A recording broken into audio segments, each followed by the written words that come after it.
r/ask Reddit. What's the worst thing someone tried to correct you about something you're specialized at?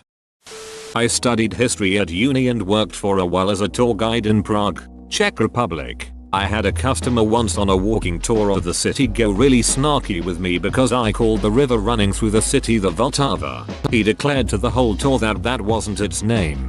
I asked him if he'd heard it referred to as the Moldau, as that was the German name for the river during the Habsburg era when German was the official language. But he said no. And was I stupid? The river was called the Danube. I pointed out to him that the Danube doesn't run through Prague, and asked if maybe he was thinking of Brno. No. He had definitely read in a guidebook that it was the Danube, and why the hell was he paying money for this tour if the guide didn't even know what the river was called? At which point another tourist in the group showed him her guidebook where it clearly said Vltava. Then another showed him a map, and another showed him another guidebook, and so on. Until the whole group had basically showed him what a twazzer he was being. He didn't apologize, of course, but at least he shut up for the rest of the tour. I'll admit, I also thought that river was the Danube, but looking at the map now I see that it doesn't even run close to Prague. I wonder how people come to that misconception. As another former tour guide, I'll venture a guess. People mistake Prague for Budapest. I'm not really specialized, but a Redditor tried correcting me about the geography of my country, Norway, claiming that it was very much flat like all the other Nordic countries, and he refused to believe me when I told him that it's the opposite and it's filled with mountains. Just, what? Denmark is the only Nordic country I'd call flat. Sure, the southern parts of Sweden, Skåne, is pretty flat as well, but that's far from the whole country. Finland is also pretty flat, at least compared to Norway. Someone thought that a country with fjords was flat? You don't understand. The whole earth is flat. I'm majoring in archaeology. I had a guy start talking to me about dinosaurs. I correct him and say it's a fairly common misconception, but paleontology and archaeology are two different fields and I'm studying humans, not dinosaurs. He doubles down and insists I need to know about dinosaurs because what do you do if you're digging up ruins and find a dinosaur fossil? Call a paleontologist? He smugly tells me I'll be useless in the field if I don't know about dinosaurs and I better start registering for paleontology courses and leaves. I still don't know about dinosaurs. My friend told me that she's taking an archaeology course next semester and was hyped to learn about dinosaurs. I told her that I didn't want to burst her bubble, but that archaeology was about people stuff, not dinosaur stuff. She said I did burst her bubble and that if I didn't want it I should have been quiet. I should have let her be excited, lol. Better than if she had asked when do we learn about dinosaurs in front of 50 classmates. You wouldn't believe the number of times people tried to tell me that people only become diabetic if they eat too much sugar and insist they are right. I'm a type 1 diabetic. Diagnosed at 14 months. Was I drinking soda from my bottles and using ring pops as pacifiers? Then? It blows me away how little people know about diabetes. Even when I was in high school people would just spew the dumbest stuff like, oh, if your blood sugar is low just take insulin. We seriously watched videos about diabetes in elementary school and you still know nothing about it. Also, people can't believe I can tell when my blood sugar is low, not significantly, despite not being a diabetic because I know the symptoms and used to check it with a blood sugar checky thing. Can't recall the actual name. One of my family members had and the symptoms only occurred when my blood sugar was low. So, Canadian lawyer here. I used to do primarily firearms law. I taught a course in firearms law at university. I've been consulted on it by lawyers. I've had judges tell other lawyers to phone me with firearms law questions. I had a law student telling me that I was oh so wrong about firearms law on a particular topic. Eventually they went and cited a particular case, which I politely advised them they were wrong about. They keep going on, talking about how just because I'm a lawyer and they're a student doesn't mean they're wrong. Meanwhile I'm just holding my tongue. Eventually someone else chimed in to be like, UHH, don't you know who that is? And the case you cited was a case he personally argued and won on. Satisfying AF. If a heaven exists I think I'd just want to have it be a never-ending series of these moments where I'm the expert. I'm a climber. People tell me to wear gloves all of the time. There is a form of climbing where gloves would be somewhat acceptable, although even then a bit questionable, but in free climbing bouldering you cannot wear gloves because your fingers actually allow you to grip onto smaller pieces of rock. I totally get you. Got asked that question too a few times and then offered the people to join me and wear gloves. One person joined me once and tried it seriously with those thin woolen gloves, and she realized she had been wrong. She is now my reference person if someone asks the question again. Oh, she used the wrong type of gloves. It will totally work if I use these gloves. Yes, I had an accident recently, ruptured tricep tendon, during a bouldering competition, and my folks are like, why didn't you wear knee and elbow pads? Why didn't you have a rope? Best part, they said you should pick up running since it's less impact. I'm a food scientist, so this happens basically all the goddamn time.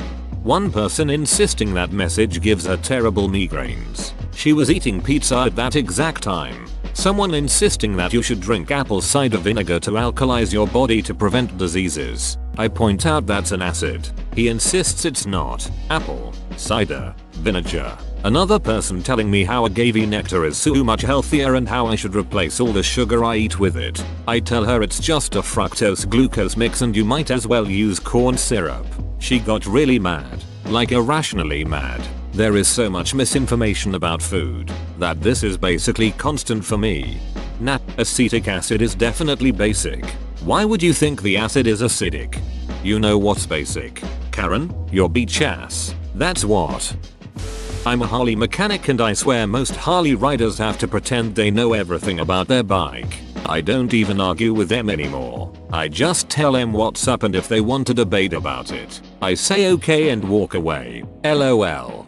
I know a guy who built his Harley entirely or almost entirely from spare parts. His party trick is to ask other enthusiasts what year model it is. The correct answer is all of them.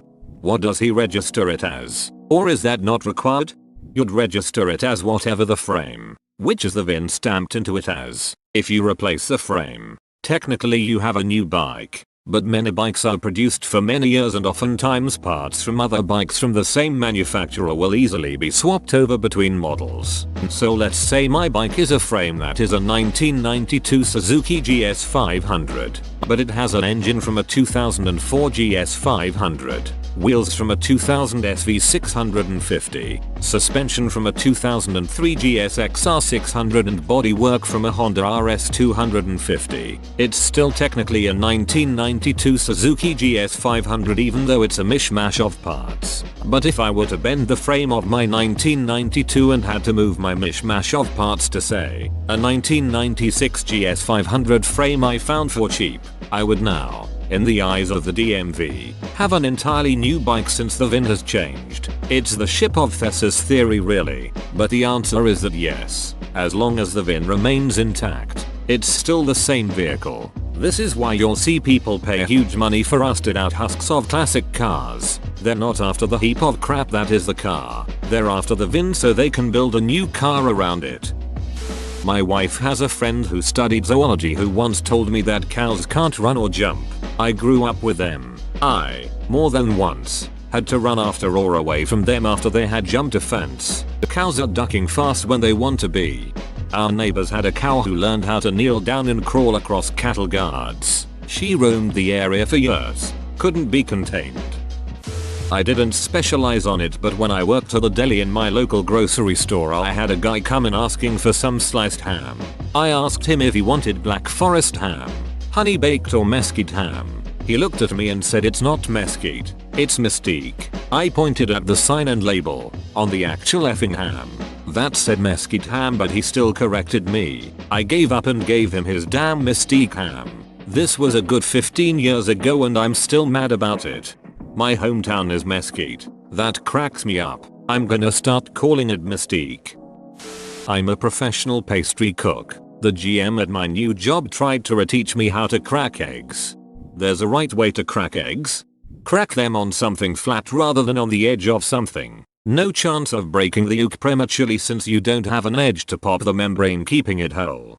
That's what I do, and I can do one in each hand. He wants me to crack them against each other. Someone in my school, USA, tried to correct my Spanish. I'm Puerto Rican, a Spanish speaking colony of the US. And then I started talking full Spanish and he walked away. I remember a Spanish teacher from Colombia trying to correct my Spanish, and when I insisted that this is how we speak in Puerto Rico, she countered that she's got a Puerto Rican friend who doesn't speak like I do at all. Wasn't until she met my mother that she finally shut the duck up. Beach never heard of dialects before, I guess. That moment when after 20 minutes of arguing about something, the person googles it to prove you're wrong. That look on their face, the shame when they see you were right all along. Priceless. I'm guilty of this last year, but the guy said Earth has different gravity in some parts. It was so absurd that I argued I was wrong. He is a pastry chef and not a physicist, but still. People without there it constantly try and quote various laws about being able to order alcohol when out with parents. I work in a pub which is part of a chain. We're regularly tested for Challenge 21. No, I'm not handing you a pint when you can't prove you're old enough and wouldn't be willing to pay the £1,000 fine I'd receive. I work as a bartender as well and encounter this all the time. We had a party coming with 20 kids and 2 adults for a high school graduation and they threw a fit BC we wouldn't serve the 18-year-old champagne. They had all driven there. Why would any restaurant want to chance that? I'm a knife maker. A friend tried to tell me that the curve on the katana was forged in. No, it's make by differential hardness in the quench. And then tried to tell me that tempering a knife meant hardening it. I see that you actually studied the blade. Yay man. Real busy. Got a lot of blade homework today. What is tempering then? I've been lied to. Tempering is actually softening. When steel is hardened, it gets very brittle. So you temper it to a balance of hardness and brittleness. Oh boy, where do I begin? I'm a professional music producer. I've been for years. My productions get great reviews from people and are often singled out by music magazines and other industry professionals. People who know what they're doing are nothing but nice and supportive. But I get shit from salty bedroom guitarists all the ducking time. Seems like every time I produce a young band, there's this one guy there who thinks he knows it all because he watched a YouTube video. The bass knob on the amp should be set at 10. Because 5 years ago I heard that Tremonti sets his bass knob at 10. There should be no effects or editing on the vocals. Because Black Sabbath in the 70s didn't have vocal effects. Double tracking guitars? What the duck? Nirvana had one guitar player and they were the biggest band on the planet. We're recording only one take. For a short time I was teaching in a school and at the end of the year an inspector visited to go over the way I had corrected the final exams. He insisted that the answer to a particular question was not the one I said was correct. He was the one who had written the question. I argued with him that I was very sure that I knew what I was saying. I had written a thesis about this particular topic. It took a lot of effort not to punch him in the face. Well, you might have known the right answer, but he knew the answer that was supposed to be given, LOL. My art teacher in school took the yellow paint from me and drew a massive sun in the corner of my picture. I was 5, and I was already ducking brilliant at drawing suns. The cow. When a man tried to correct me on the anatomy of the vulva, vagina, uterus when I am a woman, was born a woman, and have always had female genitalia, and B, I am a midwife and not only was biology part of my degree but I have a vagina at eyesight at least twice a day. The only thing that shut him up was me saying I've been inside way more vaginas than he has. He took it very personally, despite that being my literal job. Actually, it's been proven that vaccines can cause autism. Bro, I have a PhD and work in an autism research lab. Actually, you are wrong. Facebook told me autism causes vaccines. On how my dyslexia affected me. My own dyslexia. Not the concept of dyslexia but my day-to-day functioning. I know when and how it impacts me and the difference to forgetting my glasses and being unable to see things at a distance. I've a master's degree and a lot of people refuse to believe I'm really dyslexic because I can read everything. I am a creative director. Clients always think they have better ideas and then waste my time and my team's time implementing their changes only to go back to what I originally suggested. But hey, whatever, they pay for it and I get paid, so I guess it works out for me. But it is annoying. but are you sure the logo can't be a little bigger? My other agency would make it bigger. Also, can you print out this GIF for me? Most of my job is persuading people to remove half their bullshit. Their insistence that all white space is filled, requesting that email is next to their email, telephone is next to their number etc on their contact details. It's 2019. People know what a duck-in email address looks like. My friend and I went to Dapper Day at Disney last weekend, where people dress up in vintage wear. One of Disney's photographers asked my friend if she was Disney bounding, interpreting a Disney character, and she replied that she was simply a generic dress circa 1955. The photographer began telling us how she was really much more late 1940s, and that we may have researched it, but he lived through it, and next time we should look at a picture. We are both professional theatrical costumers whose strengths lie in historical costuming, and her dress was taken directly from a 1955 catalog. Further, based on his approximate age, and being generous that he may have aged well, this man was definitely not older than 5 in 1955. That flying is a dangerous mode of travel. etc. A plane crash is news. A car crash is business as usual.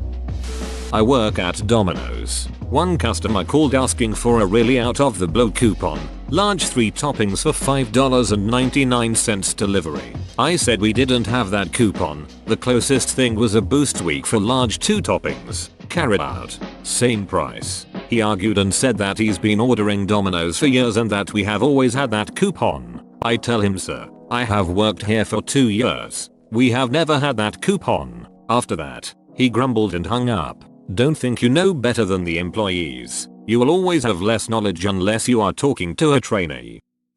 Not 100% the question, but I was training a co-worker the other day. I work at a gas station with an app where you can pay without a card or coming inside. It doesn't always work great, so the customer came in to pay inside and my other co-worker was dealing with them until she said, "Hey, virtual suit. The register is giving me this error while I'm trying to pay this lady." I look over there and see that the pump had been authorized via the app. And as I start explaining this to the person who has worked for the company less than a week and the customer, the newbie starts yelling at me saying, "No, that's the money I just prepaid on the pump," as she was waving the money the customer had handed her in front of my face. I continued to try and explain it to her and she continued to give me an attitude like she knew she was right. It took all my energy to not say, "You mean the money that is still in your hand that the register is not letting you put in because the pump is already authorized and cannot be prepaid? The pump that is showing someone's wiped a card at it? Beach. You've been here 2 weeks, I've been here 2 years. Don't ask me questions if you don't want the answers." What I did actually say was, after the customer had left, "Hey, could you not give me an attitude when I answer your questions? That'd be great. I've been here 2 years. I know what I'm talking about." Lifting weights is bad for you because blood vessels in your eyes can pop first. That's caused by the Valsalva movement in only extreme measures. Second, lifting weights has amazing health benefits, especially for your cardiovascular system. Just stop making excuses to not exercise. I work at a children's hospital and I have to deal with anti-vaxxers more frequently than I would like. I have a ton of family members and friends that speak English, but none of them are as proficient as I am. I've studied it for years. I've taken exams to become a certified translator, whereas they've studied it briefly in high school and kept up with movies or music. I'm still really proud of them and always encourage them in their learning. 99% of the time they'll compare themselves to me when the topic comes up, and they'll always say how much better I am at it. But then they'll ask me the difference between certain phrases, or they'll ask me which word or phrase is correct, and for some stupid reason they suddenly don't believe me. I can see it in their faces all the time. They frown a little, then say okay and then move on. A couple of times I've seen them post their mistakes on Facebook and Instagram. It's not horrible, it's just annoying as all heck. Trying to play MTG in college was a lesson in frustration. People would try to create their own rules, give cards abilities they didn't have, ruled that if you countered their card that they still get the enter the battlefield ability, and when called out for being wrong, Well, that is how I play. Not to sound like a gatekeeper, but you aren't playing Magic at that point. You are playing I win cause I say I do. Then the people that would blatantly cheat. I'm a professional videographer, and anytime I bring it up, some people say my profession is on its deathbed and that anyone with a cell phone can do what I'm doing. That's totally wrong. I also once had someone try to explain local politics to me. I'm an elected official in my hometown, so it was fun to hear them be mostly wrong about everything. I have kept fish for over 10 years. I worked at a fish store in high school, bred fish for profit, and currently work at a lab which keeps fish and other aquatic animals for scientific and biotechnology related research. I've had countless people argue with me about basic fish care both on Reddit and in real life, telling me that what I'm saying is false or that a certain fish doesn't need the space it needs, or telling me a cycle is unnecessary. Whoa, you made it to the end? You're a ducking beast. I'll cut you a deal. Smash like and subscribe for more curated content, bruh. It's free and that's a great price.